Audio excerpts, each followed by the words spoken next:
La Iglesia Evangélica Emaús, Fuente de Salvación. El Ministerio Evangelístico La Palabra de la Reconciliación. Y el Instituto Bíblico Seminario Teológico Emaús te invita a escuchar por esta tu emisora la Palabra Diaria con el pastor y maestro Berry Chaviedo. Está atento a lo que Dios va a ministrar a tu vida. Dios le bendiga, reciba un cordial saludo en el nombre de nuestro Señor y Salvador Jesucristo y de su servidor, el pastor Berry Chaviedo, que tiene el privilegio y la bendición de parte de Dios de compartir una vez más la palabra diaria hoy. Vamos a leer en el libro de Daniel, en su capítulo 5, del verso 10 en adelante. Dice la palabra de Dios: la reina, por las palabras del rey y de sus príncipes, entró a la sala del banquete y dijo: Rey, vive para siempre. No te turben tus pensamientos, ni palidezca tu rostro. En tu reino hay un hombre en el cual mora el espíritu de los dioses santos, y en los días de tu padre se halló en él luz e inteligencia y sabiduría, como sabiduría de los dioses, al que el rey Nabucodonosor, tu padre, oh rey, constituyó jefe sobre todos los magos, astrólogos, caldeos y adivinos, por cuanto fue hallado en él mayor espíritu y ciencia y entendimiento, para interpretar sueños y descifrar enigmas y resolver dudas. Esto es en Daniel, al cual el rey puso por nombre Belsasar.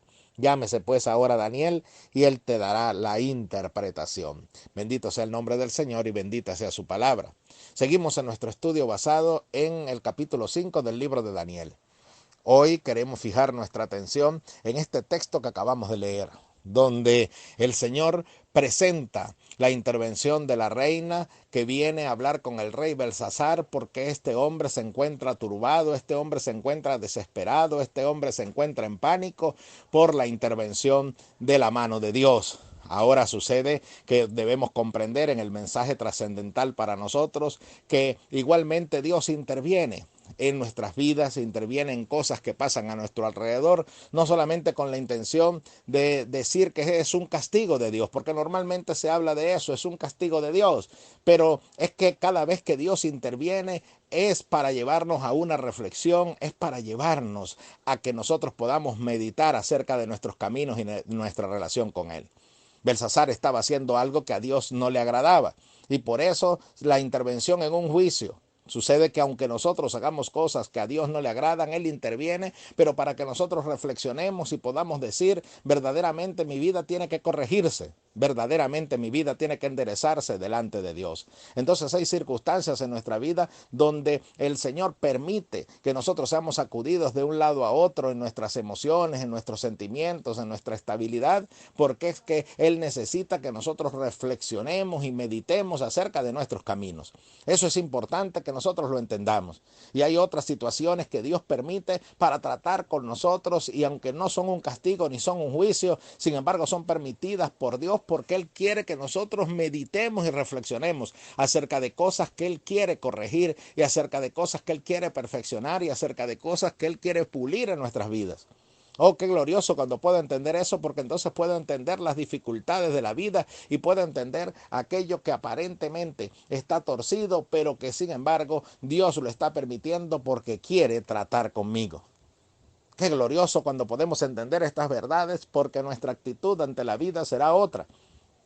Ahora bien, sucede que acá hay algo que nos llama poderosamente la atención, es que la reina le dice: no te turbes, porque hay un hombre que en los días de Nabucodonosor tu padre, fíjese, es decir, que había otro rey en aquel momento, y Dios había intervenido y Dios había dado la revelación a un hombre llamado Daniel, y la reina asegura que Dios lo va a volver a hacer. Eso nos quiere decir que en Dios no hay mudanza ni sombra de variación. Dios no cambia. Dios no cambia en sus promesas, Dios no cambia en su fidelidad, Dios no cambia al ofrecernos refugio, al ofrecernos que si corremos a Él, Él nos abrazará, Él nos recibirá, Él nos amparará. Dios es nuestro amparo y nuestra fortaleza, nuestro pronto auxilio en la tribulación. Y no solamente Dios no cambia en su socorro y sus promesas, Dios no cambia tampoco en cuanto a su posición de santidad y de justicia. En Él no hay mudanza ni sombra de variación. El mismo Dios que en la antigüedad fue santo y demandó santidad y demandó que se practicase la justicia, es el mismo Dios que lo hace hoy. El mismo Dios que intervino en Sodoma y Gomorra, enviando sobre ellos juicio debido a su perversión, es el mismo Dios que en estos días acude a nuestra humanidad porque también vive en perversión y ha querido darle la espalda a Dios. Eso debemos entenderlo. En Dios no hay mudanza. Cuando usted lee las Sagradas Escrituras, se puede dar cuenta que todo lo que Dios realizó en la antigüedad lo realiza hoy y lo realizará mañana y lo realizará en el futuro, porque en Él no hay variación. Entonces eso me lleva a una gran responsabilidad. Y es que también se nos dice que Daniel tampoco tuvo variación, porque ese hombre que Dios usó, que Dios reveló, que Dios le mostró, cuando Nabucodonosor ahora se encontraba otro rey y él sin embargo seguía siendo el mismo siervo del Señor. No era que él decía, es que he decaído, es que he cambiado, es que ya estoy más mayor, es que ahora no estoy como antes en el primer amor. No, no, no, ninguna de esas excusas. Este hombre seguía siendo un instrumento en las manos de Dios para que a través de él su palabra fuese manifestada. La interpretación de todas aquellas cosas que Dios quería interpretar seguían fluyendo a través de él. ¿Qué nos quiere decir esto? Que Dios nos pide a nosotros también inmutabilidad. Dios también pide de nosotros que no haya cambios, que no haya variaciones, que nos mantengamos sirviendo a Dios como lo hacíamos antes. Ahora la gran pregunta es, ¿sigue siendo usted el mismo cristiano de antes? ¿Sigo siendo yo el mismo cristiano de antes?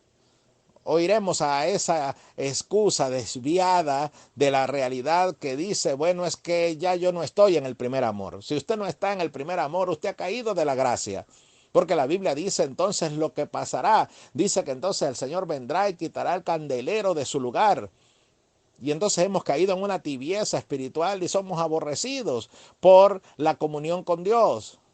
Entonces nosotros debemos preocuparnos si no somos los mismos de antes, si nuestro nivel espiritual no es el mismo de antes, porque debemos correr y buscar la inmutabilidad en nosotros.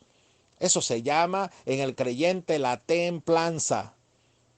Esa maravillosa manifestación del carácter de Dios, del fruto del Espíritu, la templanza, el Señor la pide de nosotros, que seamos invariables. En realidad lo somos. Cuando viene la tribulación a nosotros, nos mantenemos con el mismo gozo en la presencia de Dios. Somos afligidos humanamente, pero en el corazón se mantiene el gozo de Dios. Mantenemos la misma búsqueda del Señor, o simplemente decaemos porque estamos en tribulación y estamos siendo zarandeados. Se mantiene en nosotros la misma paz que teníamos y el mismo entusiasmo cuando comenzamos en los caminos del Señor.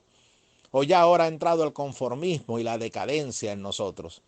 Si eso pasa, entonces no nos parecemos a nuestro Padre, porque en nuestro Padre no hay cambios y el Hijo debe parecerse a su Padre. Y entonces nosotros como hijos tampoco debemos ser variantes ni cambiantes en cuanto a nuestra relación, a nuestra conducta con Dios, a nuestro caminar con el Señor. Debemos ser también constantes. Entonces esa constancia y perseverancia nos llevará a ser como Daniel, instrumentos utilizados por Dios, vasos de oro, donde Él pueda entregar su espíritu para ministrar a todos aquellos que lo necesitan. Esos vasos de oro a través de los cuales Dios sirve su bendición a todos los que nos rodean, es necesario que cada uno de nosotros nos mantengamos así.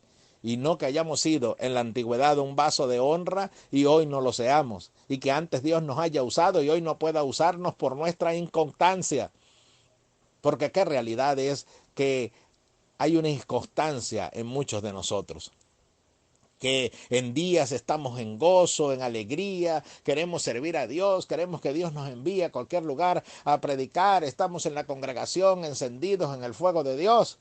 Pero al cabo de poco tiempo, cuando vienen los ataques de las pruebas, los zarandeos que el Señor permite que Satanás realice en nuestras vidas, porque como el Señor lo dijo a uno de sus discípulos, Satanás os ha pedido para zarandearos y yo he pedido por ti para que tu fe no falte. Entonces ese zarandeo llega a nuestras vidas y entonces allí nos apagamos. Allí entonces ya no tenemos el mismo gozo, allí ya no tenemos la misma perseverancia en lo que hacíamos antes. Pues es la hora de volver a la constancia, es hora de ser inmutables en nuestro carácter como lo es Dios. Nuestro Padre no varía, nosotros tampoco debemos variar. Podemos confiar en el Señor, en sus promesas, porque Él no cambia, en Él no hay mudanza ni sombra de variación, pero también el Señor puede confiar en nosotros porque nos mantendremos hoy, mañana y siempre siendo los mismos creyentes que nos refugiamos, que confiamos en Él y que mantenemos la paz y la seguridad en sus promesas.